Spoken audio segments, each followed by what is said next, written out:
الحمد لله نحمده ونصلي ونسلم على رسوله الكريم أما بعد فأعوذ بالله من الشيطان الرجيم بسم الله الرحمن الرحيم اهدنا الصراط المستقيم صراط الذين أنعمت عليهم أنعم الله عليهم من النبيين والصديقين والشهداء والصالحين وحسن أولئك رفيقا صدق الله مولانا العظيم وصدق رسوله النبي الكريم۔ انتہائی واجب الاحترام قابل تکریم معزز و محترم و مکرم حاضرین و سامعین، اللہ رب العالمین نے سب سے فضیلت والا جو گروہ بنایا ہے پوری انسانیت میں، وہ گروہ ہے انبیاء کا۔ انبیاء کے بعد اگر کوئی فضیلت رکھتا ہے تو وہ ہیں صحابہ کرام رضوان اللہ تعالیٰ علیہ مجمعین، شہداء اور صلحاء، اور اس امت مسلمہ کے وہ نیک، متقی اور پرہیزگار اور عادل حکمران، وہ بھی انہی لوگوں میں سے ان کا تعلق ہے جن کا ادب اور احترام کرنے اور جن کا حکم تسلیم کرنے کی شریعت ہمیں حکم دیتی ہے۔ اور ان میں ایک ہستی جس کا آج میں ذکر کرنا چاہتا ہوں، جس کا تعلق تو بنو امیہ سے ہے، لیکن جو محب اہل بیت ہے، اور جس کے دور میں مولا کائنات مولا علی المرتضیٰ کو اس کے دور سے پہلے گالیاں دی جاتی تھیں خطبوں میں، تو ان کے دور میں خطبوں میں مولا علی المرتضیٰ شیر خدا کی عظمت کو بیان کیا جانے لگا۔ ان اللہ یامر بالعدل والاحسان، یہ آیت خطبوں میں آپ سنتے ہیں جو خطبہ جمعہ کا پڑھا جاتا ہے، یہ آیت اس ہستی نے خطبے میں ڈالی۔ حضور نبی کریم صلی اللہ علیہ وآلہ وسلم کے بعد 4 خلفاء جن کا دور سنہری دور ہے، ایک حضرت ابو بکر صدیق، عمر فاروق، عثمان غنی، مولا کائنات مولا علی المرتضیٰ، اور ان کے بعد 5ویں خلیفہ ہیں امام حسن مجتبیٰ۔ 5ویں خلیفہ کے بعد یورش اور شورش پیدا ہوئی اور نااہل لوگ وہ خلافت پر قابض ہوئے، تو انہوں نے بڑا اودم مچایا، ایک بہت بڑا گیپ آیا۔ اس گیپ کے بعد پھر سنہری دور آیا جو بڑے ہی مختصر عرصہ کے لیے تھا، 2 سال کے لیے۔ اس میں اس زمانے کے لوگوں نے پھر دور نبوی کا ماحول دیکھا کہ مصطفیٰ کریم صلی اللہ علیہ وسلم کے زمانہ اقدس میں جو ماحول تھا، خلفائے راشدین کے دور میں جو ماحول تھا، وہ ماحول دوبارہ آیا، کیونکہ حضرت ابو بکر صدیق کی خلافت، عمر فاروق، عثمان غنی، مولا کائنات کی خلافت، امام حسن مجتبیٰ کی خلافت کے بعد یزید پلید جو ہے یہ خلیفہ بنا، اور اس نے جو کارنامے انجام دیے آپ کو پتہ ہی ہے، سیاہ کارنامے کیے۔ خانہ کعبہ پہ حملہ کیا، اس کے غلاف کو جلایا، مسجد نبوی پہ حملہ کیا، مسجد نبوی کے اندر گھوڑے باندھے، اور مسجد نبوی میں 3 دن تک جماعت نہیں ہو سکی۔ یہ سارے کرتوت اس نے کیے یزید نے، اور سب سے بڑا کرتوت جو اس کا ہے، جو ناقابل معافی ہے، وہ ہے آل رسول کو اس نے تڑپا کر میدان کرب و بلا میں شہید کیا۔ تو یہ جتنے بھی بنو امیہ کے اس کے بعد خلیفہ آئے، یہ عیش و عشرت میں پڑ گئے، خلافت کے اصل انداز چھوڑ گئے، اسلام کی اصل تعلیمات چھوڑ گئے۔ اس یزید کے چند مہینے، واقعہ کربلا کے بعد چند مہینے رہا، اس کے بعد مر گیا یہ۔ اس کے مرنے کے بعد معاویہ بن یزید آیا، وہ بھی چند مہینے رہا۔ اس کے بعد یہ امیہ بنو امیہ دور کے یہ خلفاء مروان اور عبد الملک بن مروان بن حکم، اور پھر عبد الملک کے بیٹے ولید بن عبد الملک، یہ خلیفہ بنے۔ اور اس کے بعد وہ دور آیا 99 ہجری میں، 99 ہجری میں وہ دور آیا کہ جب عبد الملک بن مروان جو ہے اس نے وصیت کی کہ میرے بعد میرا بیٹا ولید خلیفہ بنے گا اور ولید کے بعد اس کا بھائی سلیمان خلیفہ بنے گا۔ تو عبد الملک مر گیا۔ عبد الملک کے مرنے کے بعد ولید خلافت پر متمکن ہوا، چند سال رہا۔ جب اس کے مرنے کا وقت قریب آیا تو وہ سوچنے لگا کہ میرے بعد میرا بھائی کیوں بنے خلیفہ، میرے بعد تو میرے بیٹے کو خلیفہ بننا چاہیے۔ تو یہ مہم اس نے چلائی اور جتنے بھی گورنر تھے ان کو پیغام بھیجا کہ میں اپنے بیٹے کو خلیفہ نامزد کرنا چاہتا ہوں۔ تو جو حکمران وقت کا حکمران ہوتا ہے، گورنر بھی اس کی بولی بولتے ہیں۔ سارے گورنروں نے کہا ٹھیک ہے، لیکن ایک گورنر اڑ گیا۔ اس نے کہا نہیں، یہ نہیں ہو سکتا، تیرا بیٹا کیوں بنے؟ تیرے باپ کی وصیت ہے کہ تیرے بعد تیرا بھائی بنے گا جس کا نام ہے سلیمان بن عبد الملک، وہ خلیفہ بنے گا۔ تو یہ جب حضرت عمر، یہ کون تھا جس نے مخالفت کی؟ یہ تھے عمر بن عبدالعزیز۔ یہ مدینہ المنورہ کے اس وقت گورنر تھے، اور مدینہ المنورہ کے گورنر بننے سے پہلے عمر بن عبدالعزیز ایک شہزادہ تھا، خوبصورت، خوب سیرت، حسن و جمال بھی بڑا، اور نوجوانی میں ہی بہت بڑا عالم۔ اگر یہ خلیفہ نہ ہوتا تو کسی دینی مدرسے کا جو ہے وہ شیخ الحدیث ہوتا۔ یہ عمر بن عبدالعزیز، اتنا علم تھا دین کے اعتبار سے، لیکن جب ابتدا تھی تو اس وقت ان کی عیش و عشرت کمال کی تھی۔ وہ خوشبو استعمال کرتے تھے کہ جو باہر سے آتی تھی اور بڑی مہنگی ہوتی تھی، جس بازار یا گلی سے گزرتے تھے بعد میں گزرنے والے خوشبو سونگھ کر پہچان جاتے تھے کہ یہاں سے عمر بن عبدالعزیز گزرا ہے۔ یہ ان کی جوانی کا دور تھا، اور درزی تھا سپیشل ان کا جو روز ایک سوٹ سیتا تھا، جو سوٹ لباس پہلے دن وہ صبح کے ٹائم پہنتے تھے شام کو اتار دیتے تھے، اس سال دوبارہ اس سوٹ کی باری نہیں آتی تھی، اتنی عیش و عشرت تھی۔ لیکن جب مدینے کے گورنر بن گئے تو پھر کیا ہوا؟ وہ ساری عیش و عشرت چھوڑ دی، آنکھوں میں آنسو آ گئے کہ اب میں نے صرف اپنا حساب نہیں دینا، میں نے اپنی عوام کے حوالے سے بھی ان کا حساب دینا ہے۔ تو اتنے نیک، متقی اور پرہیزگار، لیکن جب خلیفہ وقت نے کہا کہ میں وصیت نامہ بدلنا چاہتا ہوں، میرے بعد میرا بھائی نہیں میرا بیٹا بنے گا، تو عمر بن عبدالعزیز نے مخالفت کی۔ خلیفہ وقت نے اس مخالفت کی وجہ سے عمر بن عبدالعزیز کو مدینے کی گورنری سے ہٹا دیا اور جیل میں ڈال دیا۔ اتنے میں وہ مر گیا، ولید مر گیا۔ ولید کے مرنے کے بعد چونکہ وصیت تبدیل نہیں ہوئی، اس کا بھائی سلیمان خلیفہ بن گیا۔ اب سلیمان جانتا تھا کہ عمر بن عبدالعزیز نہ ہوتے تو میں خلیفہ کبھی بھی نہیں بن سکتا تھا، کیونکہ جو میرا بھائی وصیت تبدیل کرنا چاہتا تھا، اگر وصیت تبدیل کر کے اپنے بھائی کو خلیفہ نامزد کرنے میں کامیاب ہو جاتا تو میں خلیفہ نہ بن سکتا۔ اگر وہ وصیت تبدیل نہیں کر سکا تو ایک گورنر کی رکاوٹ کی وجہ سے، اور وہ گورنر ہے مدینے کا عمر بن عبدالعزیز، اور اس وجہ سے وہ جیل میں پڑا ہے، تو انہوں نے آ کے ان کو جیل سے رہائی دلوائی۔ اپنا وقت انہوں نے حضرت سلیمان نے پورا کیا۔ پورا کرنے کے بعد جب وصیت لکھنے کا وقت آیا، بیمار ہوا، بستر مرگ پہ پڑا، تو اس کا ایک سیکٹری تھا، اس کا نام تھا رجا، بڑا متقی پرہیزگار آدمی تھا۔ اس کو بلا کے مشورہ لیتا ہے کہ میں اپنا خلیفہ نامزد کرنا چاہتا ہوں، تو میں کس کو کروں؟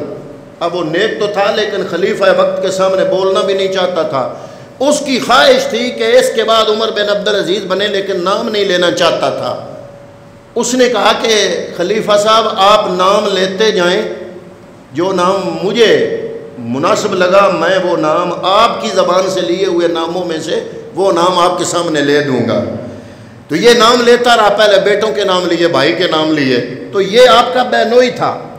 حضرت اس کی بیوی عمر بن عبدالعزیز کی بیوی فاطمہ یہ سلیمان اور ولید کی ہمشیرہ تھی، اور تاریخ میں لکھتے ہیں کہ تاریخ میں اتنی مضبوط عورت، طاقتور عورت نہیں گزری سیاست کے حوالے سے، ویسے دین کے حوالے سے نہیں، دین کے حوالے سے تو حضرت خدیجہ الکبریٰ فاطمہ تو زہرا بڑا مقام رکھتی ہیں نا. سیاست کے حوالے سے اتنی مضبوط عورت پوری تاریخ میں نہیں گزری, کیونکہ یہ فاطمہ وہ ہے جس کا دادا بھی 3 بر اعظموں کا بادشاہ تھا, جس کا والد بھی 3 بر اعظموں کا بادشاہ تھا, اور جس کے 2 بھائی سلیمان اور ولید وہ بھی 3 بر اعظموں کے بادشاہ تھے, اور جس کا خامن عمر بن عبدالعزیز بھی 3 بر اعظموں کا بادشاہ تھا. لیکن خود یہ عورت بڑی نیک اور پارسا تھی, متقی اور پرہیزگار تھی. تو اس فاطمہ کا خامن تھا عمر بن عبدالعزیز, جو بہن تھی ولید اور سلیمان کی. تو اس ناطے سلیمان نے جب وصیت لکھنے کا وقت آیا تو سب کے نام لیے, تو عمر بن عبدالعزیز کا نام لیتا گیا. تو رجا نے کہا رک جائیے, یہ نام جو ہے نا اس کی گورنری مدینے کی دیکھ لیں, اور امت کو اتنا نیک متقی پرہیزگار خلیفہ دے دیں, اللہ تعالیٰ کی بارگاہ میں تمہیں اجر ملے گا. یہ رجا سیکٹری تھا اس کے, اس نے کہا کہ میں نام تو لکھ دوں لیکن میرے بھائی اور میرے بیٹے جنگ و جدل کریں گے, وہ اس کو بہنوئی کو خلیفہ قبول نہیں کریں گے. اس نے کہا میں ایک حل بتاتا ہوں, آپ لفافے میں لکھیں کہ میرے بعد میرا خلیفہ عمر بن عبدالعزیز ہوگا. یہ عبد الملک بن مروان بن حکم, عبد الملک کا دوسرا بھائی تھا عبدالعزیز, اور عبدالعزیز کے بیٹے تھے عمر بن عبدالعزیز. تو اس نے کہا کہ وہ آپ لفافے میں لکھیں, اس کو سر بمور کریں, سیل کر دیں, آگے بے شک اپنے بھائیوں کا نام بھی لکھ دے, بیٹوں کا نام بھی لکھ دے. ایک کا نام یزید تھا, ایک کا نام ہشام تھا, کہ پہلے عمر بن عبدالعزیز خلیفہ بنے گا, اس کے بعد یزید بنے گا, اس کے بعد ہشام بنے گا. یہ بیٹے تھے سلیمان کے. تو وہ سر بمور ہوا, کہا رجا کو کہ جاؤ جامعہ مسجد میں لوگوں کو بلا کے اس پر بیعت لو. وہ آئے, لوگوں کو بلایا.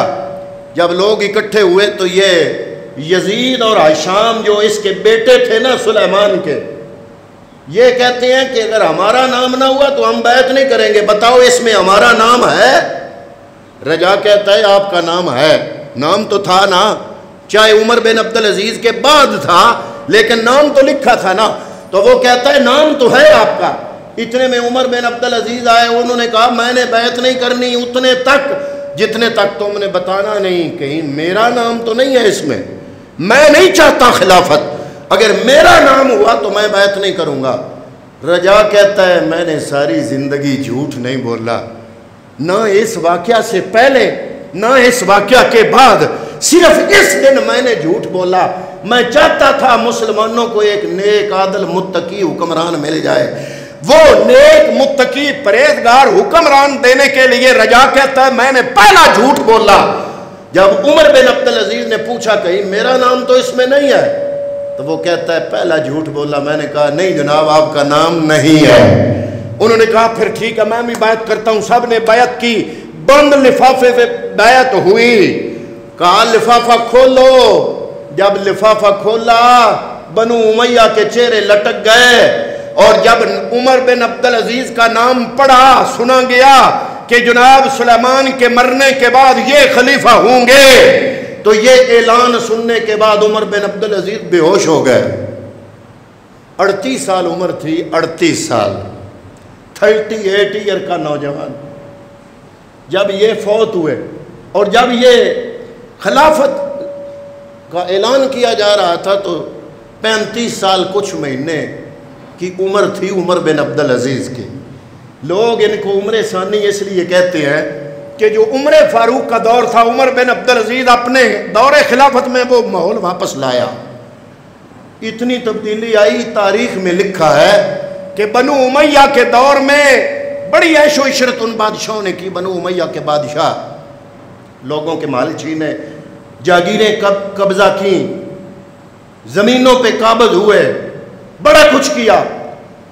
تو کہتے ہیں عمر بن عبدالعزیز کے خلیفہ بننے سے پہلے لوگوں کی چوراہوں اور چوکوں پہ یہ گفتگو ہوتی تھی, ایک دوسرے سے پوچھتا تھا تمہاری کتنی کوٹھیاں ہیں, تمہاری کتنی بیویاں ہیں, میں نے تو اتنی بیویوں کو طلاق دیا ہے، اب اتنی میرے پاس ہے، تمہاری کتنی بیویاں ہیں، تمہارے کتنے پلاٹ ہیں، تمہارے پاس کتنی دولت ہے. لیکن وہ تاریخ لکھتی ہے عمر بن عبدالعزیز کے خلیفہ بننے سے پہلے چوکوں پر یہ باتیں ہوتی تھیں. جب عمر بن عبدالعزیز خلیفہ بنے رہے تو 2 سال، لیکن تبدیلی یہ آئی کہ چوکوں اور چوراہے پہ لوگ پوچھتے تھے، جب ملتے تھے نا ایک دوسرے سے پوچھتا ہے ایک ہفتے میں تم نے کتنے روزے رکھے، تم نے کتنے قرآن ختم کیے، ارے میں نے تو اتنے کیے، تم نے کتنے کیے. یہ ہے اصل تبدیلی جو عمر بن عبدالعزیز بنو امیہ کے سارے شہنشاہوں اور خلفاء سے ہٹ کے آپ نے عوام الناس کو عمر فاروق کا دور واپس دلایا. یہی وجہ ہے کہ 6واں خلیفہ راشد عمر بن عبدالعزیز کو کہا جاتا ہے. ارے کیوں نہ ہو، عمر بن عبدالعزیز کو عمر ثانی بھی کہا جاتا ہے کہ یہ دوسرا عمر ہے، عمر فاروق. وہ تو عمر فاروق تھے نا، یہ بنو امیہ کے عمر بن عبدالعزیز تھے. لیکن 3 بر اعظم نام لینا آسان ہے، یہ ہمارا علاقہ بھی پڑتا ہے اس میں، یعنی سندھ سے لے کر بمبے تک اور بمبے سے لے کر اسپین تک، اور وہاں سے شام، عراق، ایران، دبئی، مسقط، مصر، سارا سعودیہ، متحدہ عرب امارات، یہ سارا ملا کے 3 بر اعظموں کا حکمران عمر بن عبدالعزیز تھا. لیکن درویشی اتنی کہ بیت المال میں آئی خوشبو، وہ سامنے آئی تو ناک بند کر دیا. لوگوں نے پوچھا حضور ناک کیوں بند کر رہے ہو، یہ بدبو ہے کہ خوشبو؟ انہوں نے کہا خوشبو کا یہی فائدہ ہے نا کہ اس سے خوشبو لی جاتی ہے، تو یہ بیت المال کی ہے، میں گنہگار ہوں یہ خوشبو لے کر، اس لیے میں نے ناک بند کر لیا ہے کیونکہ میرا اس خوشبو پہ حق نہیں ہے. ارے یہ ایسا تب ہوتا ہے جب مائیں نیک ہو. ماں والا کون تھی؟ حضرت عمر فاروق خلیفہ دوم اپنے دور خلافت میں مدینے کا گشت کر رہے ہیں. گشت کرتے کرتے ایک گلی میں سے گزرے تو ایک مکان کے پاس سے جب گزرے تو مکان کے اندر سے آواز آئی، ماں بیٹی کو کہہ رہی ہے سورج طلوع ہونے والا ہے، دودھ میں پانی ڈال دو، گاہکوں کے آنے سے پہلے پیسے زیادہ بن جائیں گے. بیٹی کہتی ہے عمر فاروق امیر المومنین نے حکم دیا ہے کوئی بھی دودھ میں پانی نہ ملائے. ماں کہتی ہے بیٹا عمر کون سا دیکھ رہا ہے؟ بیٹی کہتی ہے اماں جی عمر تو نہیں دیکھ رہا، عمر کا رب دیکھ رہا ہے. عمر فاروق گھر چلے گئے، رات کو گشت کرتے تھے. جب صبح عدالت لگائی، ایک بندے کو بھیجا جاؤ پتہ کرو فلاں مکان کس کا ہے، میں نشانی لگا کے آیا ہوں. وہاں نشانی لگا کے گئے کہ میں پتہ کراؤں یہ مکان کس کا ہے. بتایا گیا غریب خاندان ہے، دودھ بیچ کے گزارا کرتا ہے. فرمایا میں اس نیک لڑکی کا رشتہ مانگنا چاہتا ہوں. چلے گئے، جا کے رشتہ مانگا اپنے بیٹے عاصم کے لیے. عاصم بیٹا تھا عمر فاروق کا، اس کے لیے اس لڑکی کا کیوں رشتہ مانگا؟ ہم تو رشتہ مانگتے ہیں نا، یہ بریگیڈیئر ہے اس لیے، یہ 100 مربع کا مالک ہے اس لیے، یہ بہت بڑا افسر ہے اس لیے، یہ مجسٹریٹ ہے، یہ ڈی پی او ہے، یہ ڈی سی او ہے، اس کی بیٹی ہے اس لیے. عمر فاروق سے پوچھا گیا اس غریب کا رشتہ کیوں مانگا جا رہا ہے؟ فرمایا وہ اتنی نیک ہے، میں چاہتا ہوں میری اولاد کی ماں بنے، میری اولاد کی ماں بنے. وہ نیک ہے، ماں کو مشورہ دے رہی تھی دودھ میں پانی نہ ڈالو. شادی ہو گئی. جب عاصم عمر فاروق کے بیٹے اور اس بیٹی کی شادی ہوئی اس بچی کی، تو اللہ نے بچی دی، اس کا نام تھا لیلا. لیلا ہوئی جوان. جب اس کی ہوئی شادی تو رب نے لیلا کو بیٹا دیا جس کا نام تھا عمر بن عبدالعزیز. اتنی نیک ماں تو بیٹا بھی تو ایسا ہوگا. عمر بن عبدالعزیز جب خلیفہ بنتے گئے نا تو وہ عمر جو روز سوٹ بدلتا تھا اور وہ سوٹ کی دوسری بار باری نہیں آتی تھی، وہ سارا کچھ بیت المال میں جمع کرا دیا، بیگمات کا سونا اکٹھا کیا بیت المال میں، ساری بیگموں کو اکٹھا کیا، ان کو کہا میں 3 بر اعظموں کا حکمران ہوں، ان کا ذمہ دار ہوں، ان کی طرف سے رب کی بارگاہ میں سوال و جواب مجھے دینا پڑے گا۔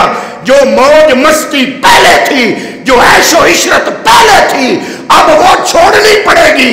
جو تنخواہ بیت المال سے مجھے ملے گی وہ تھوڑی ہے، اس میں گزارا ہو سکتا ہے تو میرے پاس رہو، نہیں تو چھوڑ جاؤ۔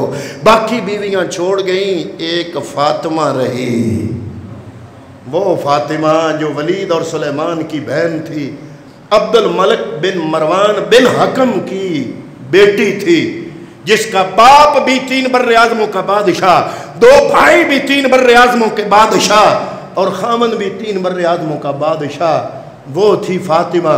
اس فاطمہ نے جب عید کا دن آیا نا، وہ فاطمہ کہتی ہیں عمر بن عبدالعزیز 2 سال خلیفہ بنے، 2 سال میرے بستر پہ نہیں آئے، ساری رات مصلے پہ گزارتے، رات کو رو رو کے رب کی بارگاہ میں بخشش مانگتے، مولا جتنے جوگا میں ہوں میں انصاف کی کوشش کرتا ہوں، بھول چوک معاف کرنا۔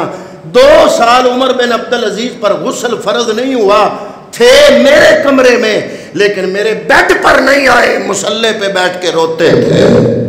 جوان تھے، عمر 37 سال تھی، کوئی بوڑھے نہیں تھے، لیکن قلق اتنا تھا امت کا، اس عوام کا درد اتنا تھا، یہ تھا عمر بن عبدالعزیز۔ اور افسوس سے کہنا پڑتا ہے شام کے شیعوں نے عمر بن عبدالعزیز کی قبر کو مسمار کیا، یہ 2 دن کی بات ہے، ان کے مقبرے کو پر حملہ کیا، ان کی قبر کھولی گئی، ان کو قبر سے نکالا گیا، ان کی لاش کی بے حرمتی کی گئی، یہ شام کے شیعوں نے کیا۔ ارے میں تو کہتا ہوں شیعو، عمر بن عبدالعزیز اگر تم اہل بیت سے محبت سچی کرتے ہوتے تو عمر بن عبدالعزیز کو محسن مانتے، کیونکہ عمر بن عبدالعزیز وہ ہے جس نے بنو امیہ کو چن چن کر قتل کیا، جنہوں نے آل رسول کو ستایا تھا۔ عمر بن عبدالعزیز کے زمانے میں حضرت علی پر پہلے گالیاں دی جاتی تھی ممبروں پر، عمر بن عبدالعزیز کے زمانے میں کرم اللہ وجہہ الکریم کہا گیا۔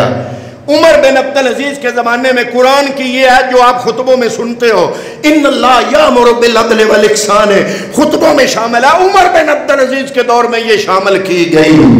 عمر بن عبدالعزیز نے شہدائے کربلا میں جن جن لوگوں کا حصہ تھا ان کو چن چن کر قتل کیا، ان سے بدلے لیے۔ اگر تم آل بیت کے سچے محب ہوتے تو عمر بن عبدالعزیز کو اپنا محسن مانتے، کیونکہ عمر بن عبدالعزیز آل بیت اطہار کے نزدیک سرخ روح ہے۔ عید کا دن ہے، فاطمہ کہتی ہے اے بادشاہ وقت، اے خلیفہ وقت، عید آ رہی ہے، بچے کپڑے لے رہے ہیں لوگوں کے، میرے بچے بھی 12 بچے تھے آپ کے، بچے بچیوں ملا کے 12، میرے بچے بھی فرمائش کر رہے ہیں ہم خلیفہ کے بیٹے ہیں، بیٹیاں ہیں، ہمیں نیا لباس چاہیے۔ فرمایا اور تو میرے پاس حل کوئی نہیں، ایک بات ہے، میری تنخواہ اتنی ہے جس سے مشکل سے گزارا ہوتا ہے، میں کیشیئر کو بلاتا ہوں، سیکٹری خازن اس کو بلاتا ہوں اور اس کو کہتا ہوں کہ اگلے مہینے کی ایڈوانس تنخواہ مجھے دے دے۔ فاطمہ کہتی ہے کہ اگلے مہینے کی ایڈوانس تنخواہ اگر لے لو تو اگلے مہینے کا گزارا میں لوگوں کی مزدوری کر کے میں خود کر لوں گی۔ جس کا باپ 3 بر اعظموں کا بادشاہ تھا وہ کہتی ہے کہ میں مزدوری کر کے گھر کا خرچہ اگلے مہینے کا چلا لوں گی، آپ اگلے مہینے کی تنخواہ لے کے بچوں کے کپڑے بنا لیں۔ سیکٹری کو کہا، کیشیئر کو کہا کہ مجھے اگلے مہینے کی تنخواہ دے دو، جب حکمران نیک ہو تو نیچے عملہ نیک ہو جاتا ہے۔ وہ سیکٹری کہتا ہے حضور میں تنخواہ تو دینے کو تیار ہوں، آپ لکھ کر دے دیں کہ اگلا مہینہ آپ کو موت نہیں آئے گی، اگلا مہینہ آپ کو موت نہیں آئے گی، میں دینے کے لیے تیار ہوں۔ آپ رو پڑے، بچوں کو کہا بچوں گزارا کر لو۔ ان میں سے جو بڑا بچہ تھا نا وہ کہتا ہے ابو جی پریشان نہ ہوں، ہم کم از کم قیامت کے دن اپنے باپ کو سرخرو دیکھ کے فخر سے سر اٹھا کے وہاں پہ جئیں گے یہاں کا مشکل وقت گزر جائے گا۔ یہ تھی حضرت عمر بن عبدالعزیز کی ذاتی زندگی۔ آپ کو اسی لیے عمر ثانی کہا جاتا ہے۔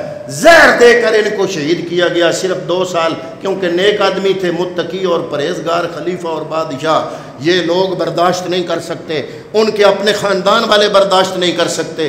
تو حضرات محترم اپنے چونکہ نیکی اور پرہیزگاری کی انتہا تھی، اس لیے لوگوں نے برداشت نہیں کیا، زہر دے کر ان کو شہید کر دیا گیا۔ لیکن آپ تاریخ میں اپنا نام لکھوا گئے، عمر فاروق جیسا دور واپس لائے۔